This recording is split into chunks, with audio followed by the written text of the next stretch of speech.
Now, from Grid Square Echo Mike 48, this is 100 Watts and a Wire.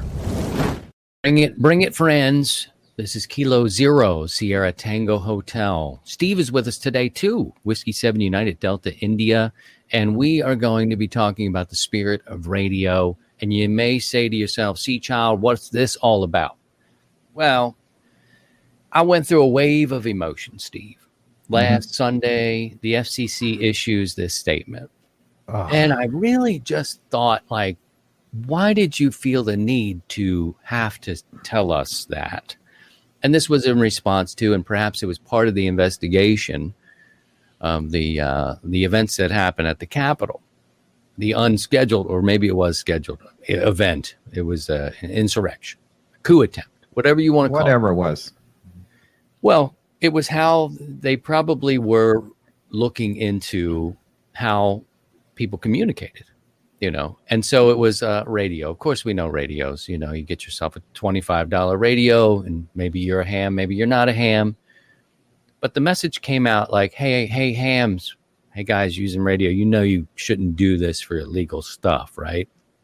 And then right on the heels of that, we get a ARRL message, which wasn't really well written to start with. And I thought maybe it's a reaction. And what is this? You know, and I just had this feeling and I was like, what is this? Really? You have to tell us how to act on the radio. And so a wave of emotions went through me. And I thought, maybe I'm just going to rip everybody a new one. You know, maybe I'm just going to be like, hey, guess what? And then I've calmed down a little bit. And right around Thursday night, I really got to the point where it's like, okay, fine. That is what it is. And I just feel the need for us to, and I want you also to reply, Steve. I don't mean to just totally shift off my emotional train and not give you a chance to comment. But I can say Thursday into Friday, I decided I want to focus. It's not necessarily a new focus of the show. We've been around for a long time, and the focus has been a lot on the positive side of things. And I had to find my way there, and it took me until about maybe yesterday to go, okay, look, I'm not going to come up with a thumbnail that makes you click on it, and then I come in and give you a crappy thing, and it wasn't that good. Because I thought about, you know, this would be a good way to get a lot of people to tune in or maybe to get subscribers. But it's not true to who I am. What's true to me is, you know what? Okay, you guys think that we have the potential to be this badness, or may not understand and may have forgotten, which is the thing for me. We maybe have forgotten about how we're supposed to use our radios. And I'm like, F it. We're going to go into the positive side. We're going to talk about all the things that inspire us about radio, the things that help in our communities, the great things, and the people that are using it, and highlight those things. So the spirit of radio will become a segment where we pull some stories and we pull in some people who inspire us, who are using radio the right way. Let me just pump the brakes here and give it to you, Steve, because I know I am burning the candle down and getting heated up, and I don't want to say anything too much. What did you feel like when the FCC sent the thing and the league reply? It was like, what? My first reaction was, what? The FCC's making an announcement on a Sunday on top? And it was like, how dare them? Right after our show? Really? Come on. No. But it was, I kind of went, okay, yeah, fine. That, you know, when I looked at it logically, yeah, okay, you're making a statement. But then I just got kind of angry. And then the league came along and, you know, just like, well, we got to say something, do something, because we can't let this one lie. And it was like, and then I got a little more irritated, and I was kind of insulted by it. It was like, you don't need to tell me what I know. And you know, I wouldn't even think about it. And now, granted, it wasn't just amateur radio. They went into the personal service and everything. They covered the gambit. But the whole concept of it was like, especially for the hobby, it was like, why are you focusing on us? And for the most part, we in the hobby, we cherish our license, and we're not going to do anything to jeopardize that license. And it was just kind of a poke in the eye, and it just kind of put me in semi-foul mood the week. It was like I was just kind of burning about it, and really didn't talk about it much. But it We was hadn't just talked at all. Actually, you and I we hadn't haven't even we have spoke. not talked. And I started, towards the end of the week, started feeling like, well, is it just me? I'm just overreacting, and just kind of feeling about it. And then when we finally talked, it was like, oh, good, I'm not the only one that kind of feels that way. It's and I don't have any problem with the league. I think they had to do what they had to do and just kind of answer to that and make their own statement. But just the whole thing is like, really, why? And on a Sunday, on top of it, it was. The league never puts anything. I've never seen in my. It doesn't go too deep, but I mean, 5 or 6 years or whatever it's been, or more. Actually, longer. But I've never seen them put out anything on a Sunday, and it looked rushed. Yeah, and I think it's the relationship that those two entities have. The FCC and the league. It's an important relationship to us in the long term, and I feel it was a responsive to say, okay, the FCC said this. We need to. We need to put out a thing that says we don't, we use our radios and we promote the right way, and that sort of thing. But yeah, and the FCC could have went to the league and said, yeah, we're going to put this statement out, and it was, and they responded in kind, and it was fine. I mean, it is what it is. It's ancient history now. It's happened. It's just and the other part that got to me was that, and fortunately, it really didn't play for long. And is that the media took it and said, ham radio, FCC issues with the ham radio operators, and it's like, oh god, there's kind of a black eye under the hobby, and it was for something that we did or didn't do. And if there was amateur radio involved on June 6th, then that, we're talking about a very, very, very, very small percentage of our hobby.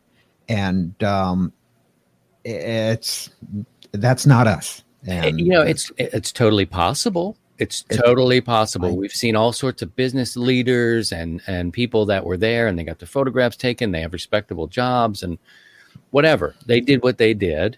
And they're carrying tons of radios around. Oh, I mean, just because you have a radio on you doesn't mean you're using it. It doesn't mean you're a ham. It doesn't mean you're good or you're bad or whatever. But the communication of it. It seems like the FCC was thinking like, look, it was almost like a little nugget saying, we've kind of found out that a lot of these folks had radios on. The social media aspect of it was getting cut off in some circles and stuff like this. So it just felt weird to me. Radio is used for bad all the time. Drug deals, and anybody who knows a police officer absolutely knows there's a coordination going on. There's, all this stuff.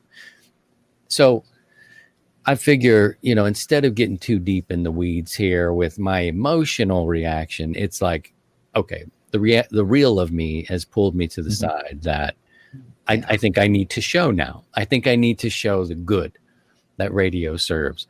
You carry one on you. When you came up with that, it was like, oh, finally something good. Let's make a positive out of it, and kind of got me out of my little funk over it. And because it was just kind of just weird, just totally weird. And, a little offensive, a little weird. The reaction was weird. It was just, and the timing was really strange. It was almost like, you guys, you need to. You need to do the right thing. It's like, we're all grown mostly. What I'm going to do, though, because of this, and I'm going to create a segment. I've got some news that I want to share about the show, and I'm going to expand the show. We're already in the Sunday evening slot. We're doing the net there, but I want to have a second edition of 100 Watts and Wire on Sundays, probably 8 o'clock Central Time. There'll be some overlap with the HF net. We'll get into that and iron all these things out. But one of the things I do want to do, the Spirit of Radio, this segment, just like we have the 2-story segments coming up here in a little bit, we'll have a segment where we stop and pause and celebrate some of the people and some of the uses of radio and why radio. I mean, it's everywhere, guys. Radio is in almost everything, from the pilots to the first responders to on the boats. It's everywhere, and it's so important that we're going to highlight that as we go. So what I'm going to do, I'm going to put the key under the mat, which is pretty untraditional.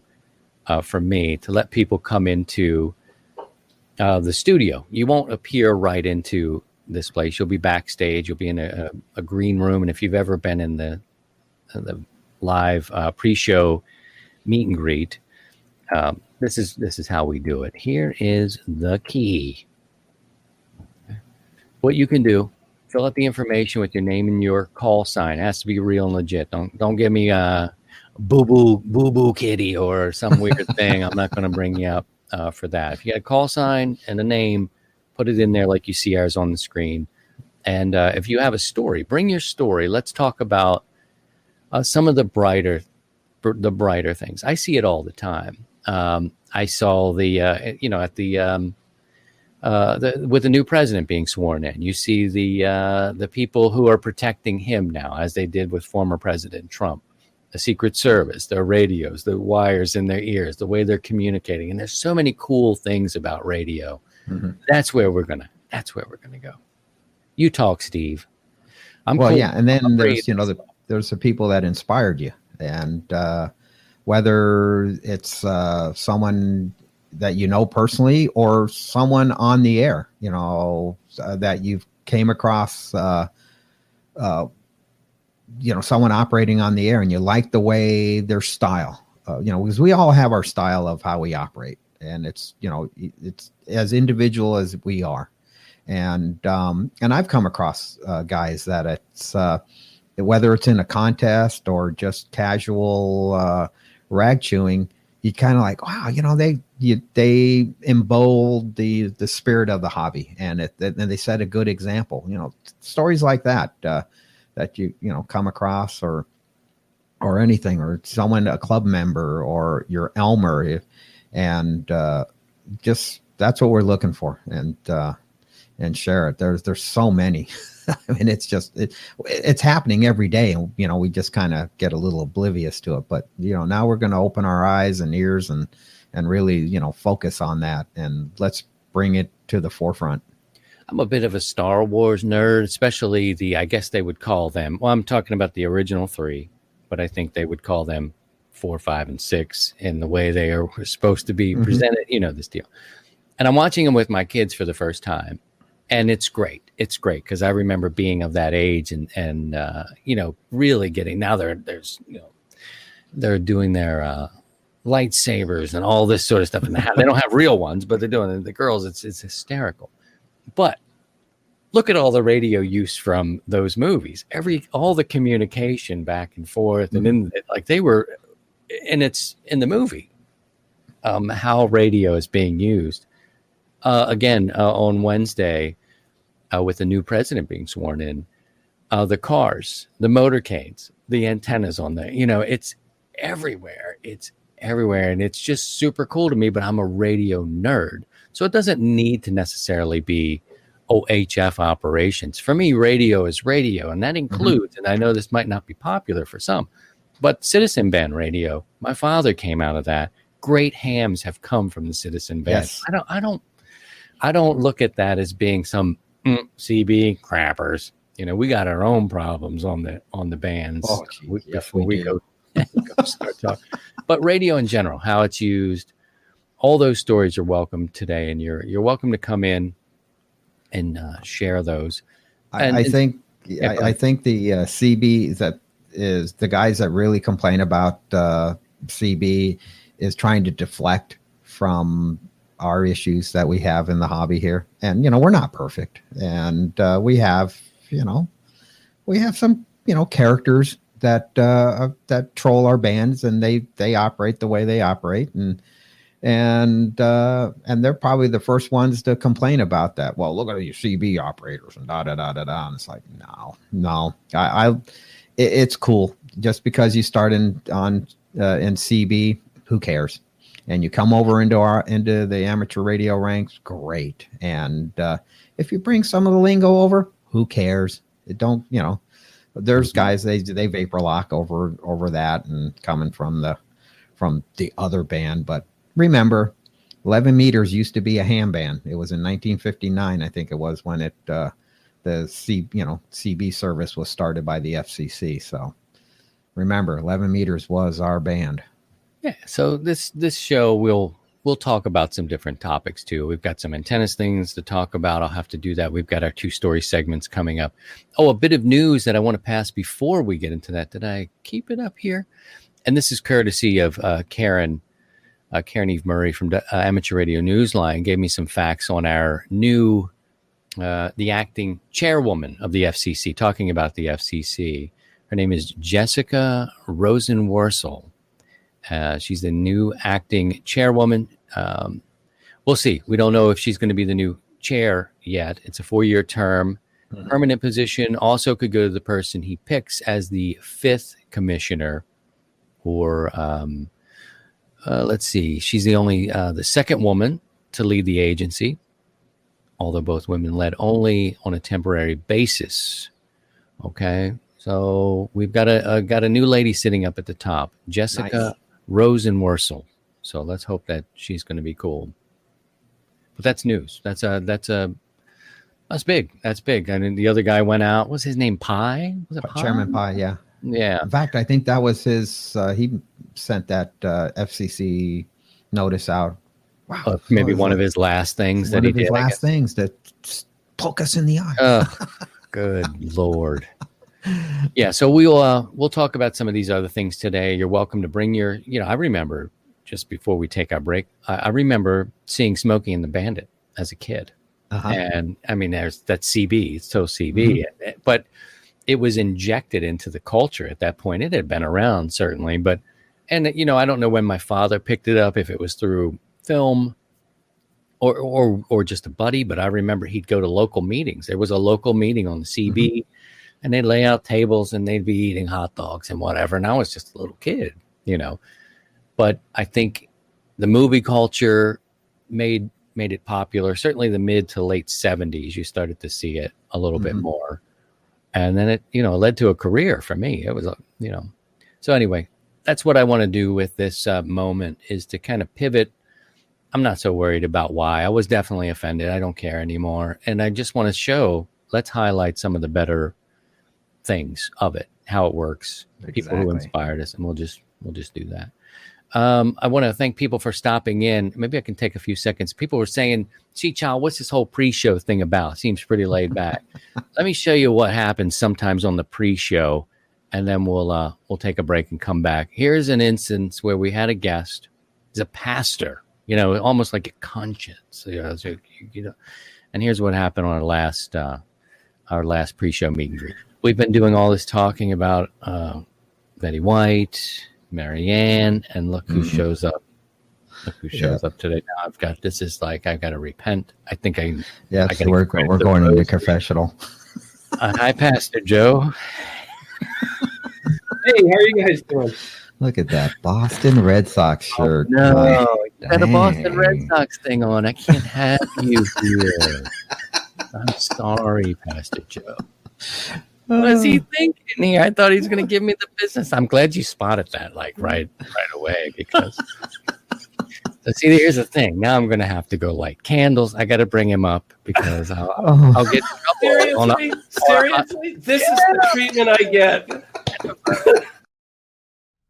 The ICOM 705 is your perfect QRP companion, as you have base station features and functionality at the tip of your fingers. But it's in a portable package covering HF 6 meters, 2 meters, and 70 centimeters. This compact rig weighs in at 1 kilo, or just over 2 pounds, with RF direct sampling for most of the HF band and IF sampling for frequencies above 25 megahertz.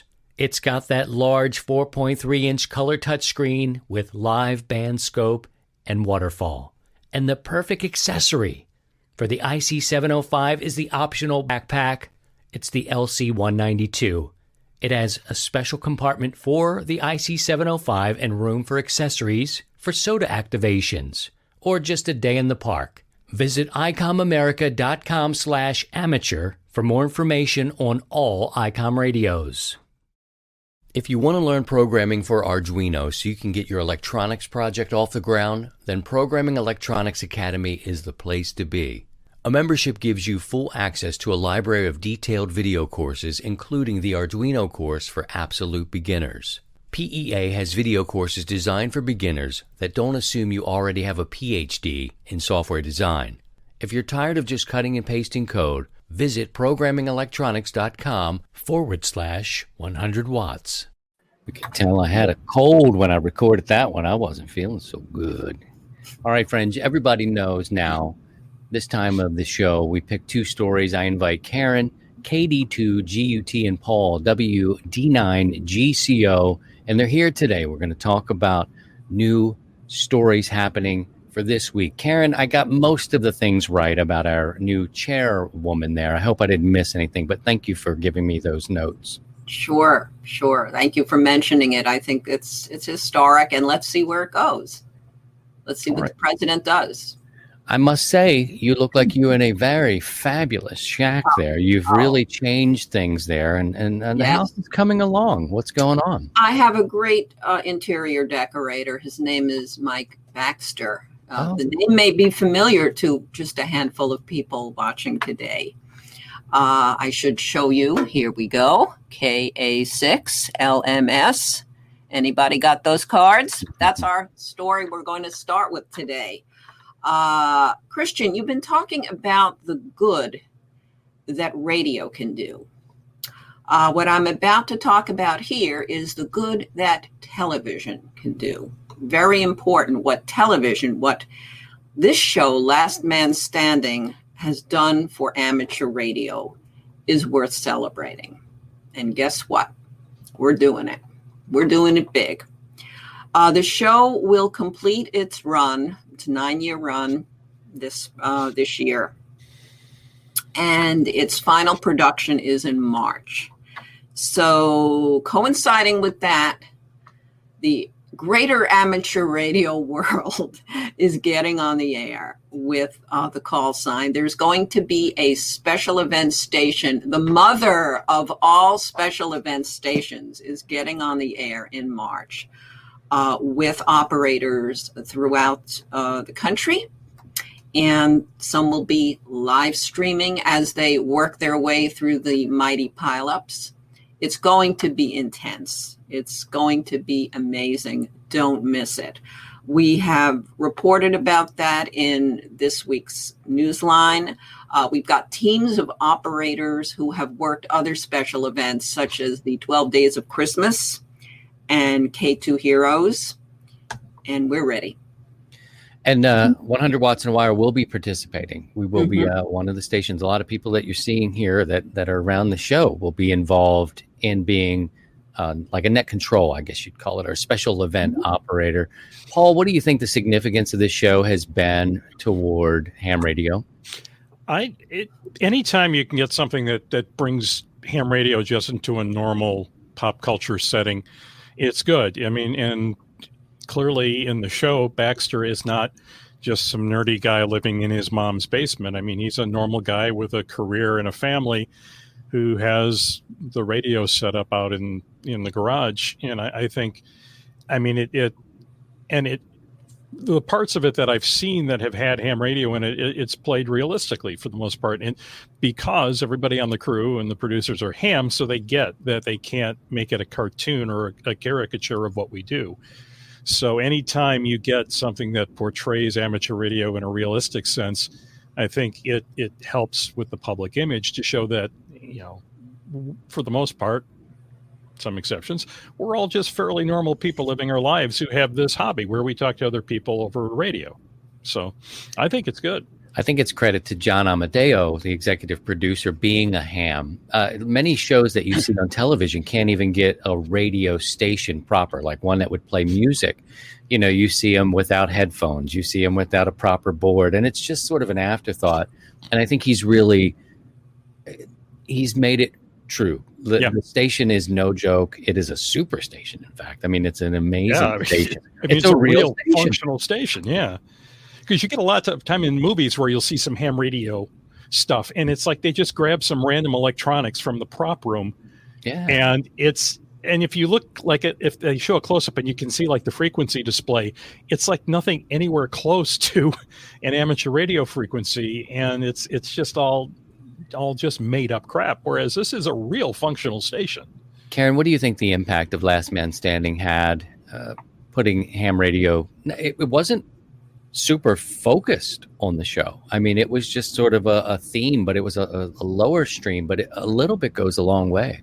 Yeah, I think it basically showed ham radio as a part of life, not just the fictional life that we saw on the screen, but the life of the crew members, the actors who, during the course of the show, got their license because, hey, there's more to life than just getting on TV. There's more to life than a lot of things, and ham radio can be one of those activities. And I think it really did raise the profile in an incredibly positive way. People got excited. You could almost say that show presented the intersection of life and amateur radio. I don't know if that's a thing. Did somebody say that once? The intersection of life. I love you guys. I gotta It's spend more money. possible Spend that more could be money used as a to phrase. them. Write that down. Yeah, that's good. I'm going to put that on all of our I stuff. just heard a bell go off. I think it was a cash register. It's awesome. Yeah. And so we will provide the details for that as it's coming up. This is looking to be in March. It's March? after the ham. What is the expo? What's the expo that's coming up? I get it wrong. It's my dyslexia. The QSO day. Yeah. Yes. It's the Yes. weekend after that. So I think it's probably the third week in March. Should be really exciting, and hopefully they'll run it out for a while and just keep going. Well, it concludes on the 30th, which is the day they wrap up the shooting and they basically leave the studio. And that's it. Yeah. That's it. So my beautiful decor will be but a memory. Yeah, because the set and the station, everything's got to be torn out. So radios all go back to ICOM and everything. So, Paul, what's our second story? well, our second story talks about the radio telescope down at Arecibo. And as most everybody knows, during the hurricane, there was some damage to it. They were hoping to gracefully lower it down and possibly repair it. And then gravity and age took its course, and the observation platform, which weighs 9 tons, just crashed down through the dish and just totally destroyed it. But there has been some talk. The governor of Puerto Rico said we want to rebuild it and pledged a certain amount of money, which is just a starter for what it would take. But then some scientists have gotten together and they've made a proposal to completely rebuild it in a modern way. Now, they're talking a lot of money. They're talking $400 million.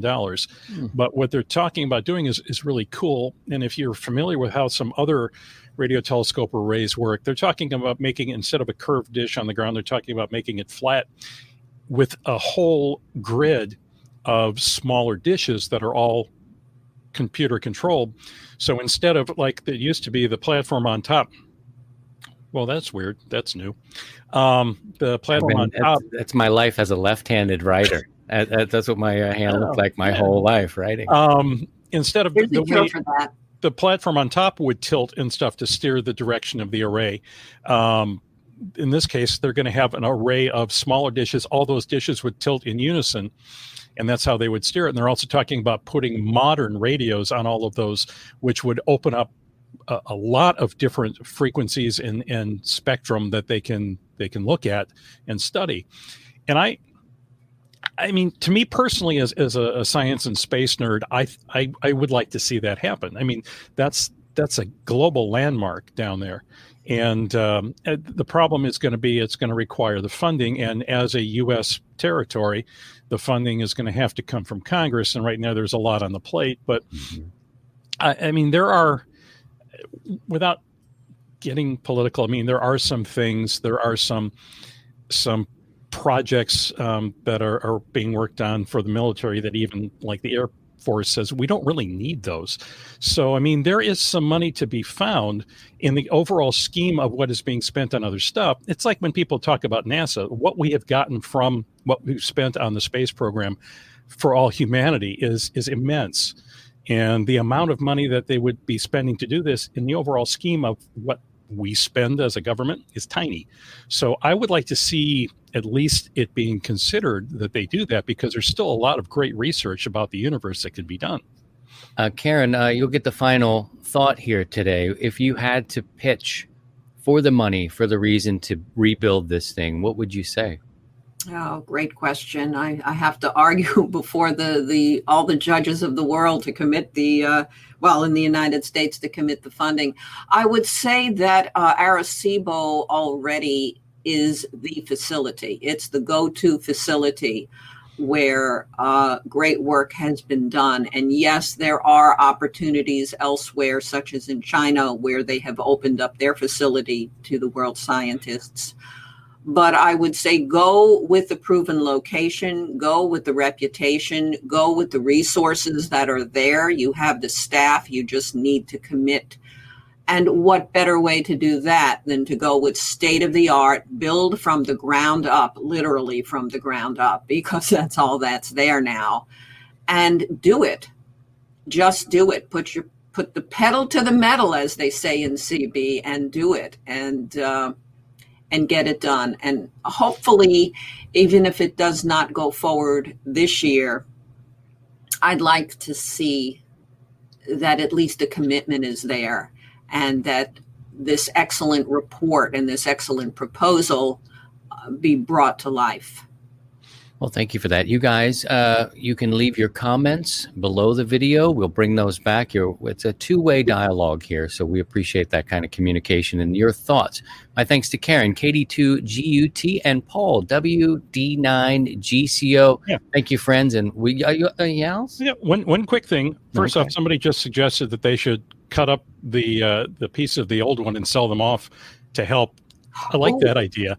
Also, I heard in the pre-show you were talking about the COVID vaccinations. I just wanted to say that since I work in IT at a research university / hospital, we just got ours, and I just got my second one, and I had no side effects whatsoever. A couple guys on my team did, but I had nothing. So it really varies depending on the person.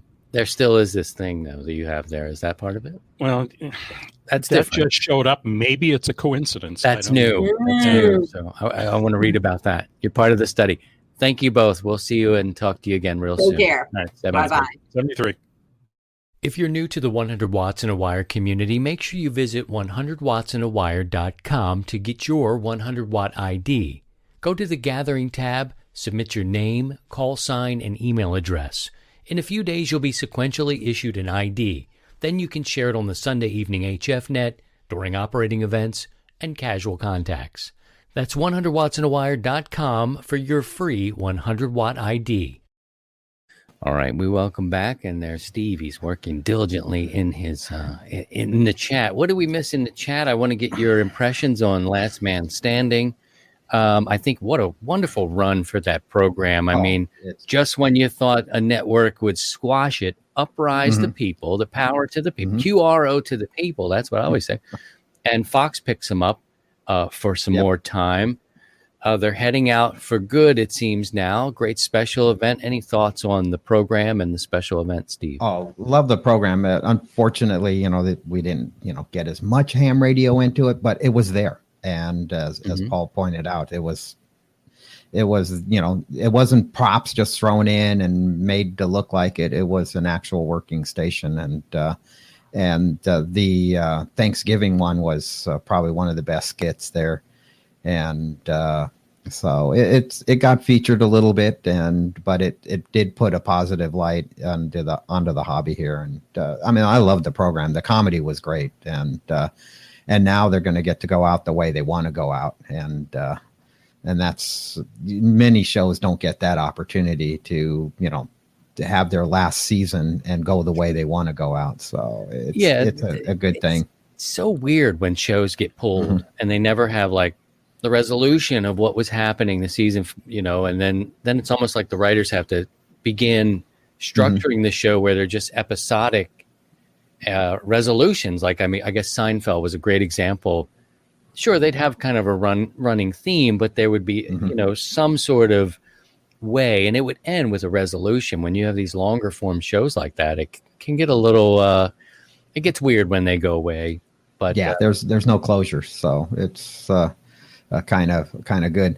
A couple things in the chat room. Ed, brought up about Arecibo and a couple of the square kilometer arrays that are in Australia and South America. I kind of like I love the idea of rebuilding Arecibo and making it flat. I think the topology there is set up for a dish, but I'm not exactly sure. And but just look at it. If they can rebuild it, $400 million is a drop in the bucket for the U.S. and it's well worth it. And look at the new radios and technology that they can go in and then let's start from scratch with a new station. And we don't need to duplicate what's already in South Africa or Australia. Come up with something different that can work in concert with some of the other facilities. In the chat room, I liked Colby's idea. He wants to get a Star Wars themed call sign.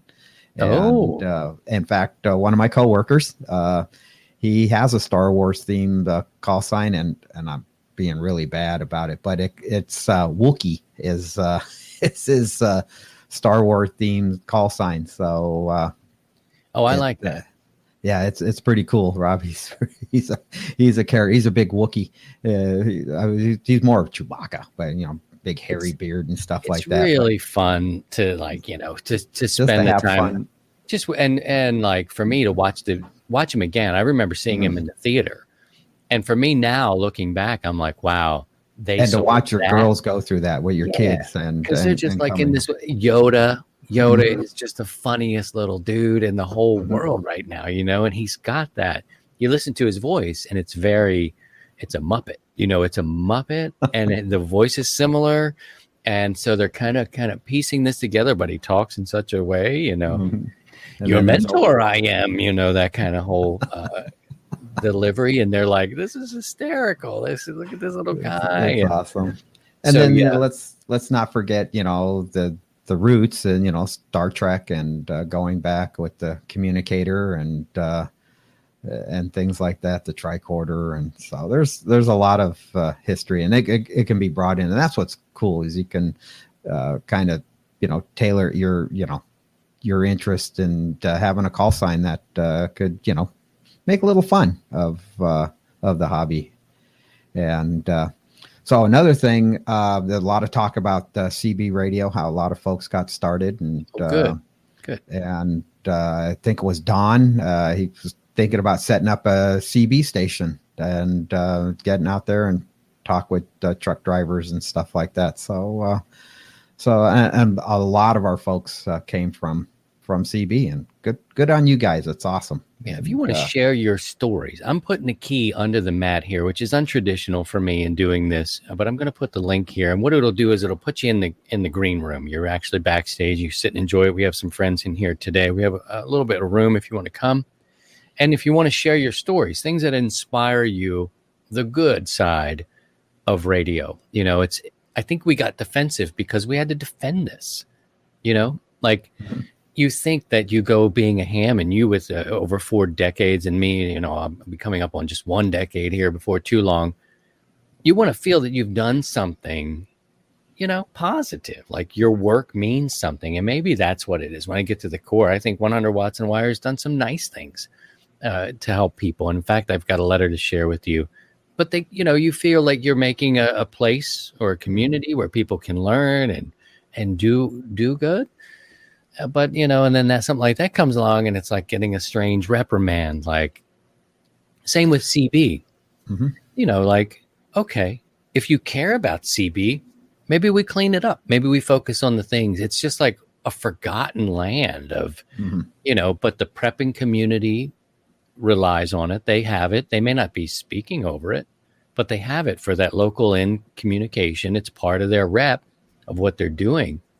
It's like, okay, then maybe you got to clean it up. I know it's not regulated properly, and it can be all across the board, but we got that thing too. We've got that aspect of like, holy, what? Wow. You can just say that kind of thing. Well, when it was regulated, it was still out of control. So, it's when you regulate something, you got to put in the effort to enforce it. And, the FCC doesn't have that.